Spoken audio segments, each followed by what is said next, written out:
My cheating wife who stole my money and left me for her internet lover is livid now, 'cause I won't take her back. Her lover turned out to be a scammer.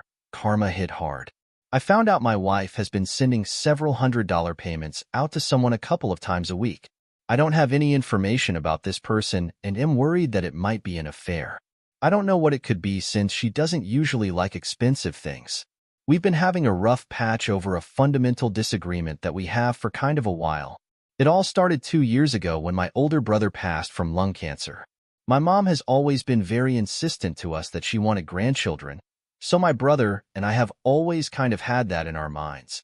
He never had the chance since he went before him and his wife could conceive. When he passed, I sort of had a coming-of-age moment where I began to realize that I wanted children, not just for my mom, but for myself as well. I really wanted a traditional family. I brought this up to my wife and I found out that she didn't want children, really didn't want them. I tried to find out why that was, and she never really gave me a straight answer. It just wasn't in the cards for her. Well, I tried to get her to change her opinion to little success. I think she really was bothered by me anytime I even suggested that it might be nice or said a kid was cute when we saw one. We got into an argument, a big one that I still have regrets about to this day. She basically shut me down and told me to stop making remarks like that. I would have been okay with this, but she decided to make some comments about my brother and my mom that I just couldn't take. We got into a big shouting match where I said some things I shouldn't have. Ever since then, I think it's been a month now, my wife has been pretty distant. I've been trying to keep it together and keep our marriage intact, but I feel like she's just given up. We don't talk as much as we used to, and when we do, it's mostly short. I've suggested trips, vacations, fun things to do together. All nothing. I don't know what to do. 2 weeks ago, I left my debit card at home by accident. We have a shared bank account for big payments while having our own personal bank accounts for things like gas, food, etc. I decided to use our shared card since I had it on me, but the card declined. That was strange since I think I'm pretty good with money, and we hadn't made any large payments or had financial trouble since we were newlyweds. I looked into our account, and I found these purchases that I couldn't account for. At first, they were pretty small, in the $10 range, but they had been ramping up, and one was just made for $400. I called my bank to see if someone had gotten access to the account and put it on hold. They held the account, but then told me that I can't dispute the charges, since they were verified by the purchaser. Neither of our cards have been stolen, which means that my wife has to have been the one making the payments. I haven't confronted her about it yet, and I'm afraid of finding out what she's been doing. What do I do? Update. So it's been a little while since I posted this. I confronted my wife about her payments, and she finally decided to tell me that she's been having an online affair. As in, an affair, but only on the internet. My wife tells me that recently she's been feeling that she feels so contained or restricted by her marriage, and that she decided to talk to some people just for fun, until eventually she met someone online who she really connects with and who really gets her. I still couldn't understand, and I started asking her what he did for her that I didn't, and she couldn't really understand what she was talking about. Other than it, felt better to her, and that's just how it was. I just couldn't believe it. Everything happened so fast.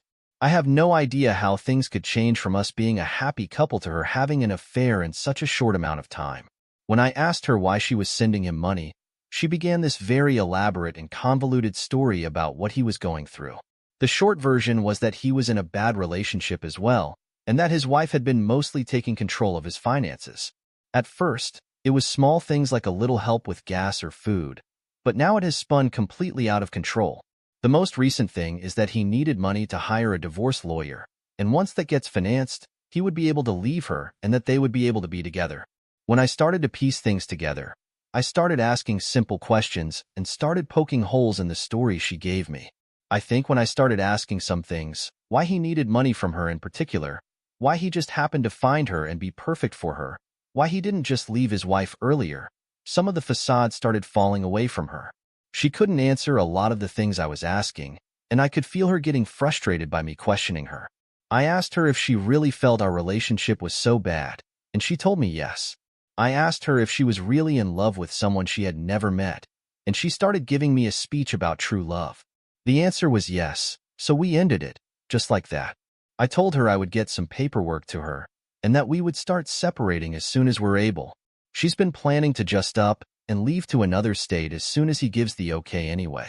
She's in the process of moving out from my house and tells me she doesn't want anything but to be able to take the next step in her little fairy tale with some stranger that she's never met.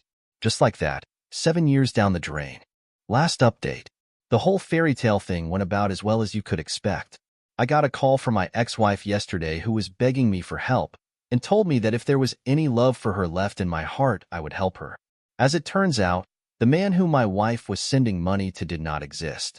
Maybe he wasn't the guy who she thought he was, or maybe he never existed at all. I don't know.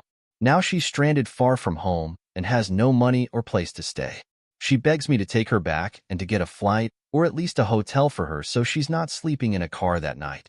I just told her that it was already over between us.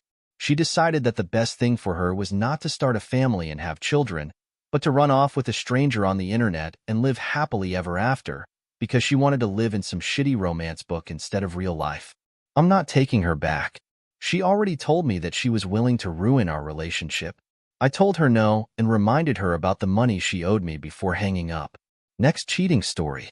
My wife, 36, and I, 37, were together for a total of 6 years. 3 married. Through the relationship, we were best friends. We never fought, but we did compromise. Sex was initially amazing, then became routine. I would ask her about it and if she was happy, and she said yes. She always wanted the same positions, the same process, and we had sex once a week. There were no other obvious issues for our relationship, and her friends thought we were the model couple. We laughed, were affectionate, etc. 3 years into the marriage, completely out of the blue, my wife began demonstrating signs of having an affair, secrecy, etc. All typical. I called her on it, and she denied it. She said she was stressed out, and then asked me whether I thought our love life lacked passion. At that moment, I knew for sure. I told her I thought it was lacking and wanted to work on that with her. A month later, after the signs continued, she admitted the affair, then moved out the next day with the other man. She knew him for 3 months, and they had only seen each other 3 times. He lives in another country. She relocated to another country, and it's been 9 months since. During the breakup, my wife would not talk to me or work on the marriage she had no interest in, and wouldn't even tell me what was wrong. All I've ever gotten out of her was, I had doubts from the beginning, focused on the good things hoping those doubts would go away, and they never did. I wasn't really in love with you when we got married. I'm sorry I never communicated any of this to you. I see you more as a brother versus a husband. That's all I got. Fast forward 9 months after the breakup, things are not going well with the other man. And now she's in another country with this guy. Recently, she started emailing me telling me she regrets everything, misses everything we had together, and wants to start talking with me. Obviously, this is all tied to that relationship not working out. I feel like a good enough leftover. I know she was infatuated with this guy, and I don't believe she wasn't in love with me for a second. Our marriage for the most part was awesome, so I don't know what to do. I've emailed her and laid out a plan of what she needs to do if she wants me back, and it's largely focused on her communicating, explaining everything, and proving that she understands why she did what she did, can actually explain what was wrong with our marriage, and that she's willing to build a plan to work on the issues together. I have dated. I'm struggling to find anyone I can connect with like I did her. I want her back, but I'm afraid of her unpredictability.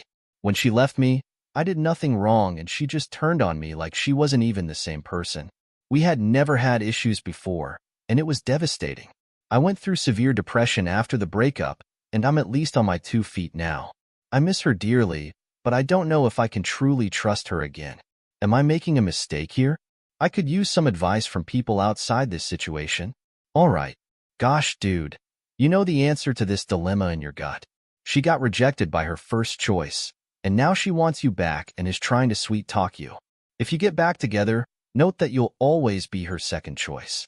You deserve better than that, man. Don't do this to yourself. Finding someone is difficult, but so rewarding when you find the right person. Take the difficult road because at least then you'll know you won't be shitted on, and trust me, she will shit on you. The only reason to ever take her back is if she showed real and true remorse and moved the heavens and earth to show you that she's changed. Learn not to take you for granted, and will always do her utmost from now on to earn your trust. And frankly, she hasn't done any of that. In fact, if anything, she seems pouty and annoyed that you're not instantly letting her back into your life.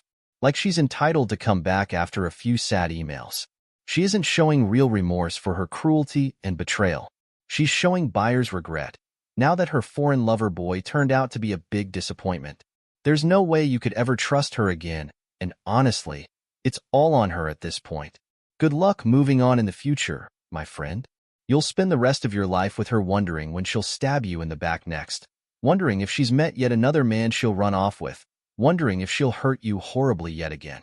You'll never again be able to feel the comfort and trust that is the hallmark of a good marriage, given how she deceived and betrayed your own trust previously. If you really, really want to try, insist on a trial period of marriage counseling first, before you really recommit yourself to the marriage. After all, she needs to prove she's really trying again, not just using you as a backup plan because her affair with the other man fizzled out. But honestly, if I were you, I would not allow her to resume the marriage. When you break your partner's trust so spectacularly, well, there's really no one breaking it.